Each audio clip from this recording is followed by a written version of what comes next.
Hello, everyone. I hope you have still a bit of energy to follow me for this last session.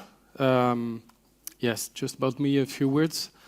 I'm Arnaud Giuliani. I'm the Koin project lead. I'm also Kotlin GDE, Kotlin certified trainer, and I'm just creating Codilla, a company to work about Kotlin technologies.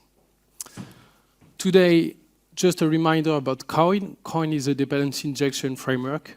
It's in pure Kotlin, and it's helping you making the backbone of your application. Today, I want to focus on how we help you in terms of Kotlin developer experience and how we improved it in Koin to let you write things every day in a simple manner. But let's go back with some basics and how Koin is working. Let's take a few classes here, just class A, class B. In Koin is Kotlin. It's a Kotlin DSL to let you describe how you want to build your application. Then it's providing a DSL. Then you have the module keyword here. And then you begin to declare components, singleton components. Then we can declare components directly with the DSL. It's compiling purely in Kotlin. And then here, for example, just after the single keyword, you see that we are using a function to create the element that we want here. And then we will create function to describe all the elements of our applications. But you see here there's something missing because we have class B that has a constructor with class A. And then the key thing of Koin is to let you build your application structure in 3 keywords: module, single, and get.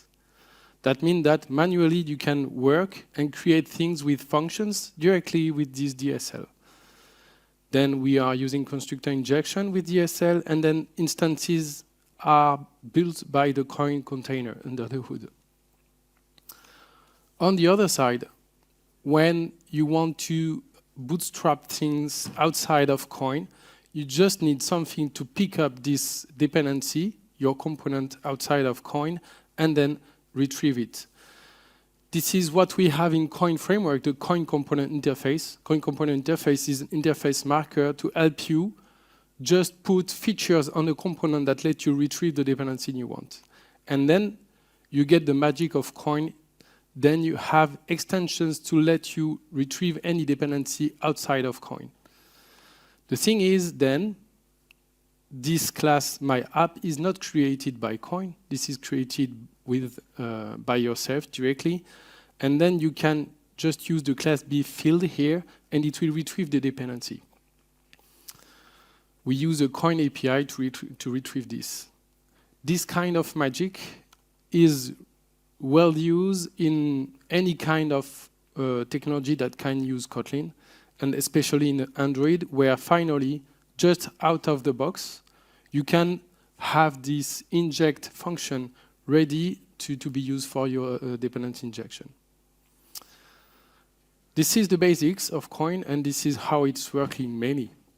But in the real life, when your application begins to be really more and more complex, it can be very verbose.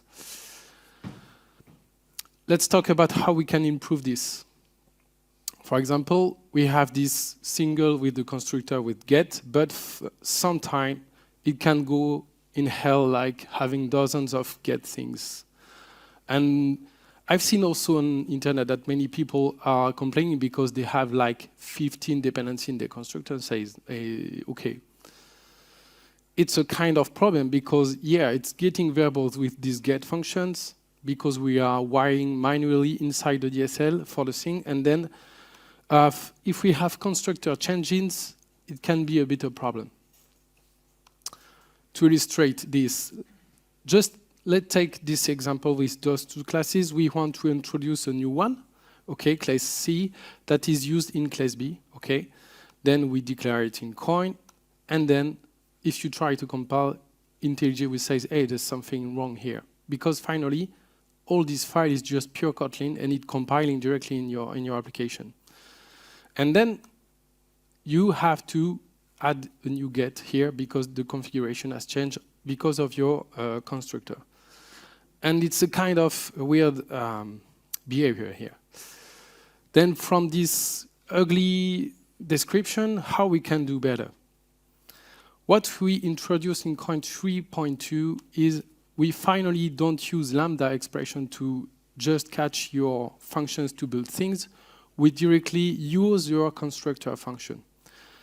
If you are looking more closely, we are targeting directly your constructor function. You have the double colon character here with your class. That means that we are targeting your class primary constructor. And then we fill automatically everything with get functions. Then this is a good thing because then you don't have to write get or any annoying things around. And one thing for us is that we want to keep consistent with all the namings of the current DSL. That means that if we want to introduce a new way to declare a single, we will have single, and then we have this single of new keyword. In brief, then for this declaration of this simple example here, we can write it just like that. Yeah, a bit more simpler to read here. Then this constructor DSL is clearly less verbose, easy to read, is clearly more consistent to changes, and also you can use it with your KMP project. That means that any kind of backend native or Kotlin more globally project you have.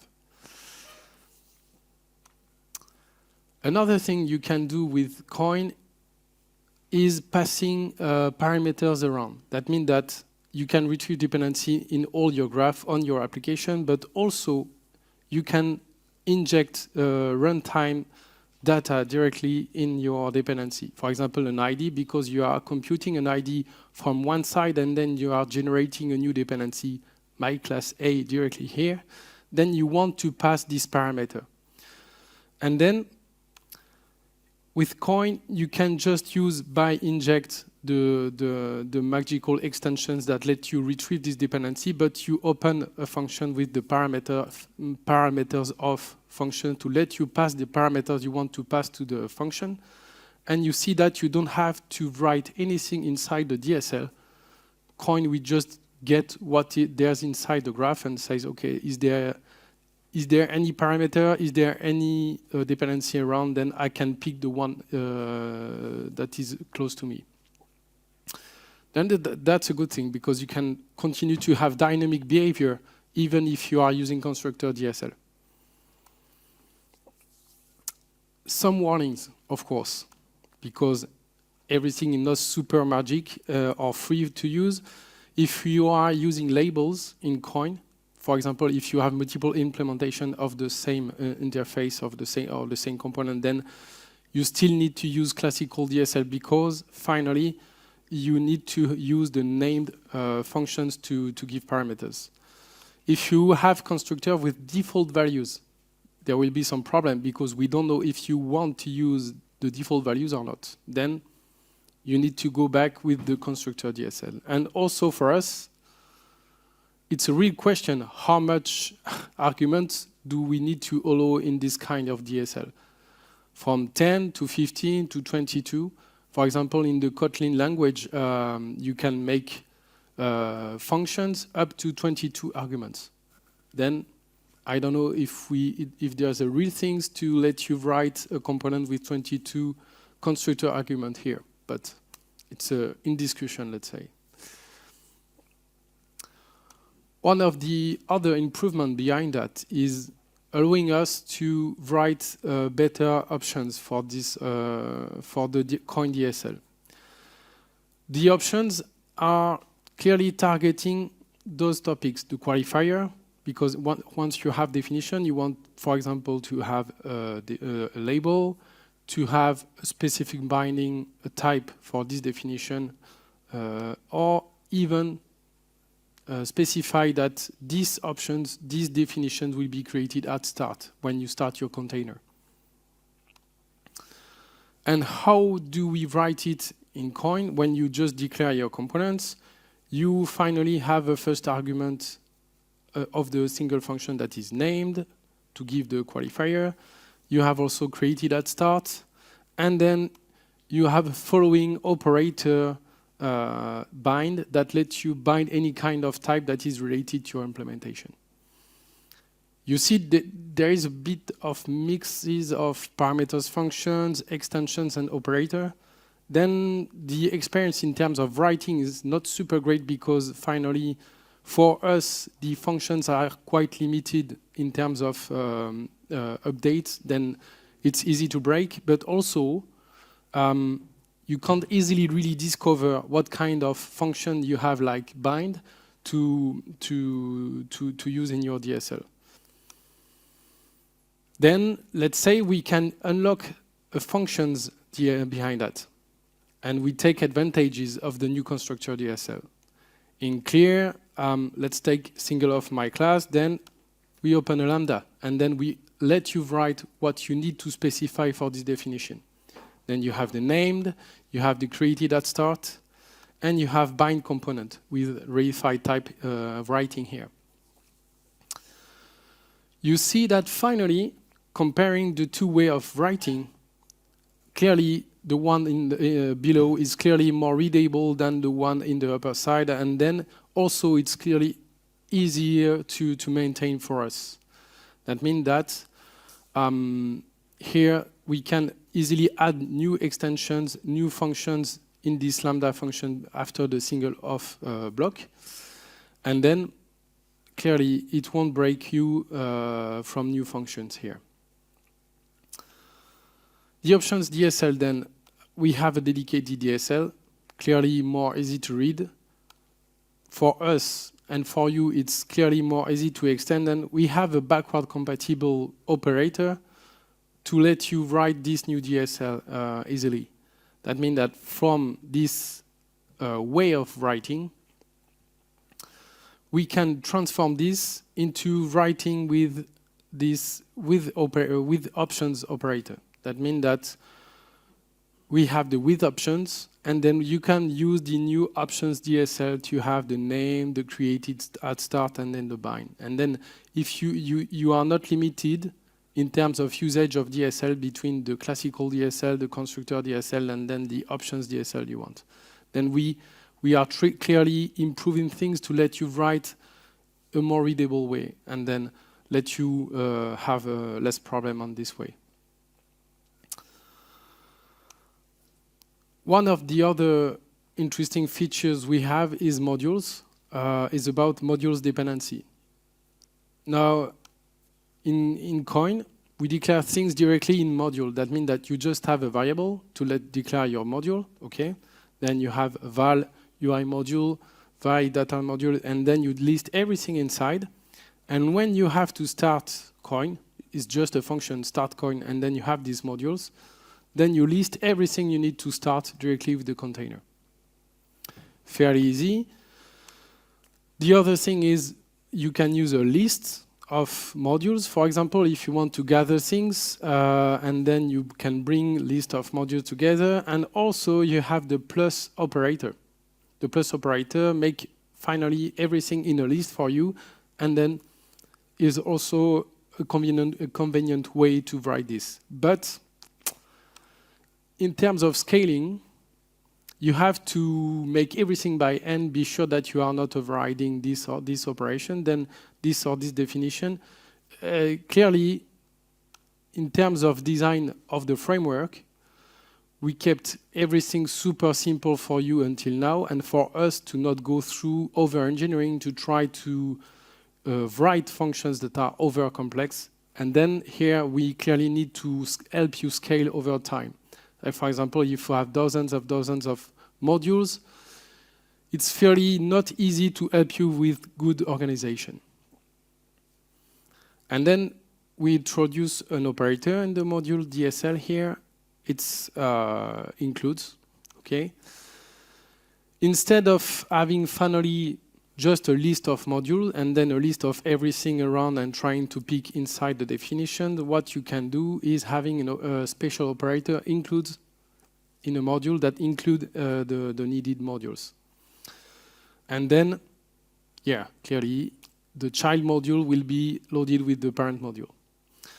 And it will allow us to reduce the complexity of writing because you don't have to care about how you reduce module, and then it will be let you write and reuse modules all over your application. Then it's a good thing. You can take it away. You just go with your modules writing. But also for us, in terms of container, it will clearly allow you to be consistent, but also for us to have an optimized loading. That means that from the start, we clearly will flatten everything. That means that we take feature 1, feature 2, and all the submodules behind, and then we will take the graph for you, flatten, avoid any kind of override, and then we can go through your modules. And clearly, this is a better experience in terms of composing with modules, because then you can begin to compose over layers and layers without to worry about how much you compose these modules or these modules. Let's say that more old framework like Spring clearly have this kind of feature since a while, but it was not a need in the community until now. And then we clearly know a more stronger semantic for this. Then for the start and loading, the module graph is prepared for you. Then we flatten everything, we avoid duplication, and then for you it's clearly easy to use. No more combination to do by hand. And then it's really great improvement in terms of testing, testability, and writing. Let's wrap up for the Koin DSL. Then we started from the Koin DSL, that is a Kotlin DSL, with a new extension that is targeting constructor directly. Let's take a few examples. For example, here, this my repository component can be declared directly like that. And then you have single off, double colon, and then your class, and then you have a lambda with the options. And then if you have other component like a presenter, you can have a factory of that will create just an instance for your presenter. Or if you have a view model instance, then you have also the view model of operator that let you write all your declaration. And we don't have any more get. It's clearly more convenient to work this way. Then we have a consistent way to keep the DSL from the classic keyword with the new keywords where we introduce the constructor operator with the off, single off, factory off, and view model off. You don't have to write the get in the constructor. We are targeting the class constructor. Then if you have something else to do, use the classical DSL with functions, regular functions in Koin. And then you have the DSL options that let you write more your components options. The modules, it's simple function includes that let you include module directly in other modules. Fairly easy, but it lets you clearly verify your modules clearly in chain. That means that it will be easier for the verification API we have in Koin, an API that is called check modules. You can just, with the JUnit, check your configuration and be sure that it won't break at runtime later. And then with includes, it's clearly more stronger because then you have strong links between your modules inside. Better reuse of modules with these includes functions and also optimize loading. Then you can reuse multiple times all your modules. We will flatten everything for you. All of this is ready for Kotlin multiplatform. That means that you can use in the shared code in your iOS side, on backend side if you want, Kotlin.js and everything. If you want to unlock the superpower, then just have this Gradle dependency. It's Koin core in the version 3.2.3 today. soon in 3.3. And for the Android side, because then you have a few extensions for the DSL, it's Koin Android 3.3 and 3.2.3. If I have one thing to tell you is keep your Koin configuration simple. The framework, the technology has been already made since the beginning to be super easy. And one regular quote about Koin is, I even forget that I'm using Koin because it's super easy, it's outside of my code, then that's not a problem. It's not invading my code. Also, one good quote from Chet has from Google is less code equals less bugs. Then for you, it's really interesting to see that you can have less things to write for your applications. Let's go in another topic that allows us to clearly improve the Kotlin developer experience is introducing annotations. It was a debate since long time because finally Koin is really oriented in DSL to be super, super fast, super minimalistic. The idea is not to reproduce any existing solution. And clearly, what kind of value we can bring here, And it was clearly something that was let us fearing that to fall to the dark side of using annotations everywhere. But also, we were in kind of the limits of the DSL. Because the DSL, finally, we can't do any kind of introspection or reflection. It's not that we can't, but we don't want. Because from the beginning, we want to be super fast, to be the lightest as possible to run your definitions. But then, inside the functions, it's your code, and we don't analyze it. We analyze all the dependencies and the map you are doing everywhere, but we can't analyze your code. Then came in the game some Kotlin compiler plugin, and those last months, perhaps years, Kotlin compiler development is more accessible for us. What for? Kotlin compiler plugin is finally having some code for us at the compile stages. Like it allows us to rewrite code on the fly, having code generation, analysis. And also one of the important things is that we need to be KMP compliant. We can't break the Kotlin multi-platform compatibility. And then how we can improve developer experience and productivity. And one of the projects we are using here and that has been introduced is using Google KSP that is finally kind of KPT, but for annotation processor, but for Kotlin. The idea is having just annotation, keeping the Koin semantic things, but generating some code DSL for you. The thing is, we generate the DSL for you, and you just annotate things around, and it will just run, and you will run it as fast as you will have written the DSL yourself. But then, let's see how we can use annotations. It will perhaps remind you some of the current framework, regular framework. You just have to annotate a class to declare it. Like for example, in our class A and class B things, we just annotate them with @single. We kept the semantic of Koin, single, the singleton definition. We just annotate it, and that's it. Okay, no more to write. The good thing is that we can analyze all the types you have behind, and then we can automatically bind everything for you. Then, if you want to bind another type, you don't have to write anything else. It will be bound to this interface my type here directly. If we want to specify a type, you can have a parameter in this annotation, say bind, and then you specify the classes you want to bind.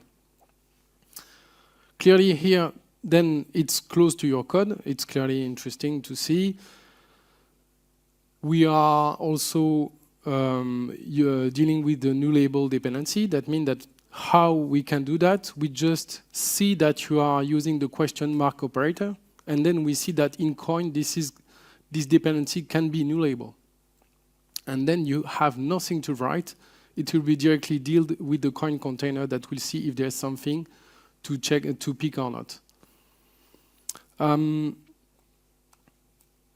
Injecting parameter, as I was saying, injecting parameters in Koin is a dynamic behavior that you can have. And here we need to declare it in this annotation word. And then how you can do that in our parameter here, what we can do is just annotate it with @injected param. And then in your code, you just say by inject parameters of, and then it will be injected for you. And we know that this parameter is something that is coming from the dynamic stack. Interesting thing, let's take a sample about everything with those annotations. We come back to those sample with my presenter, my view model, my repository, something that is more kind of Android world components, but also, let's say, cross-mobile components dependencies. What we just need to do is annotate it with @factory if we have a presenter. It could be something that is shared between iOS and Android, for example. Just say @factory, and then this will be created when your UI is created. There is the @Koin view model for the view model from Koin, and then @single from our repository, because we just want to keep one instance of this repository for the application. And the magic thing is that finally, in Koin, you just say by inject to keep it somewhere in a framework that doesn't let you create things by hand. In Android, for example, you are depending on a life cycle. That means you have to subscribe yourself in activity, fragment, and all the UI stuff to be called by the system.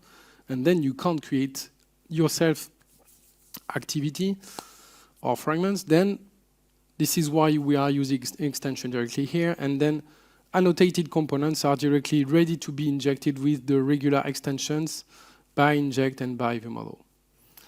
And finally, you don't have to care more about that. Clearly, it's interesting in terms of experience. In terms of modules, because then here we just talk about how you can declare things, just annotate it if you don't want to use the DSL, but then we can't mix directly what you have annotated with the DSL side. Then we need to give a new solution in terms of module declaration. What we have to do here is give you a module class. That means that you prepare a module that will be targeted as a class, and then we will gather everything in terms of definition directly to this class. Let's take a class, my module, and what we want to do is say it's a module. Okay, easy enough. And what we want to do, because we don't want to reflect on the class path and all the dependency behind, is we want to scan for a specific package in your current Gradle dependency. Then your module, you say @component scan, this package, and then it will retrieve all the annotated component directly from this package.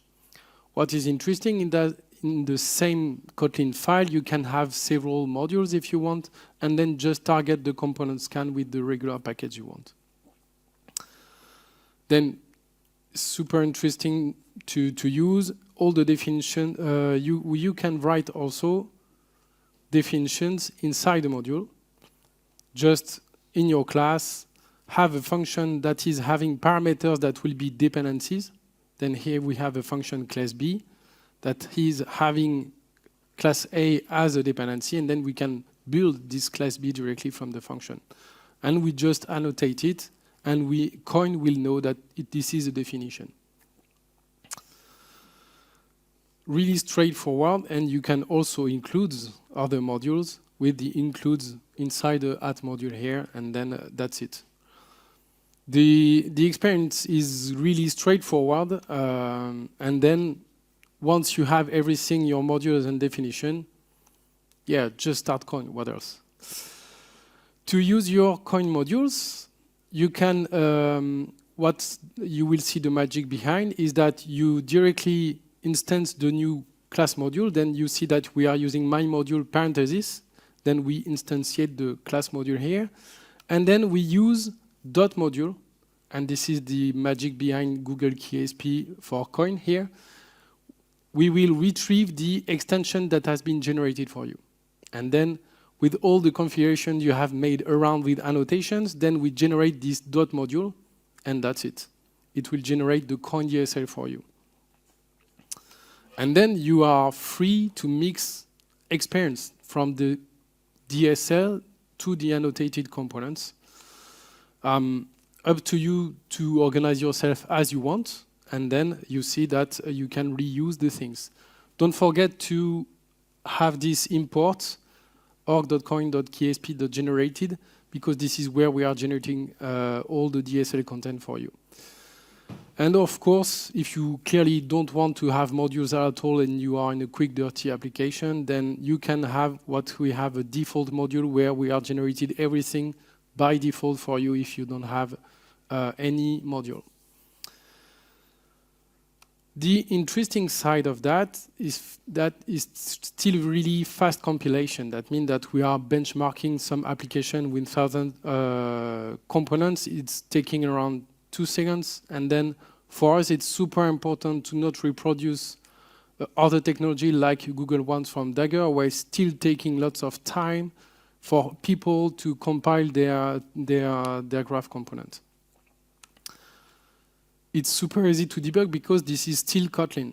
You can just have a breakpoint here, generated DSL. This is still a DSL. This is still Kotlin. You can just say breakpoint, and that's it. Or you can just pick your favorite IDE to follow from where your component is called or instantiated, and then you will see that you can go catch everything in the generated DSL. It's clearly freely readable. Koin Annotations is not here to replace the DSL. It's a complementary tool. That means that for you, up to you to choose the right tool, up to you to choose the right experience that suits to you. For example, there are people that like to use annotations and to scale over the code with annotations, but there are also teams that don't want to use annotations and have any kind of invasion inside the code. Up to you to choose the best. Let's wrap up quickly about Koin Annotations. The project is already in version 1.0.3. Just use Koin Annotation and Koin KSP compiler Gradle dependency. I propose you to look at setup.insertkoin.io to check the KSP setup, because it can be tricky for some kind of application, like KMP application can be tricky for the class path, the source set configuration. And then in annotations, if you want to declare definitions, just annotate your class with @single, @factory, and core-view model. To have modules, just annotate your class with @module, scan components with @scan components, and then you can also have inner functions to let you declare definitions. In terms of start, it doesn't really break the experience, because finally you can use directly your class module with the .module experience extensions, and that's it. And all of this is, of course, ready for Kotlin multiplatform. Be sure to use the right Kotlin version that is tied to the project, because with the Kotlin compiler projects, we are tied to a certain version of Kotlin. I'm almost finished with this. Just for you to give you some resources about Koin, we have quick start application on insert-koin.io. You can see that you can have quick tutorials to learn about dependency injection in Kotlin with many basic projects, from Kotlin to Android view model, Jetpack, and even multi-platform mobile, also Ktor. And I can give you some insights on how the technology is going and what's going on with the project. The project has been launched in 2017, 2018. And then the project is clearly becoming more and more mainstream because we have a trend of 12 over years. Then it's really super interesting, and that means that lots of people and companies are using this. Then thank you all for using Koin.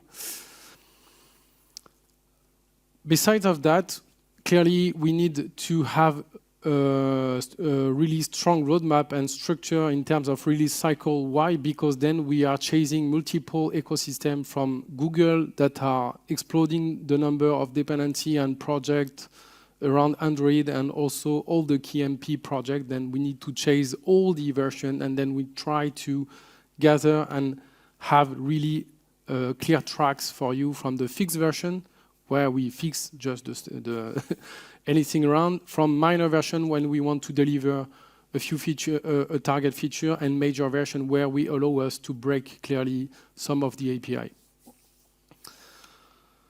About 2022, it's almost finished, but just a word about that.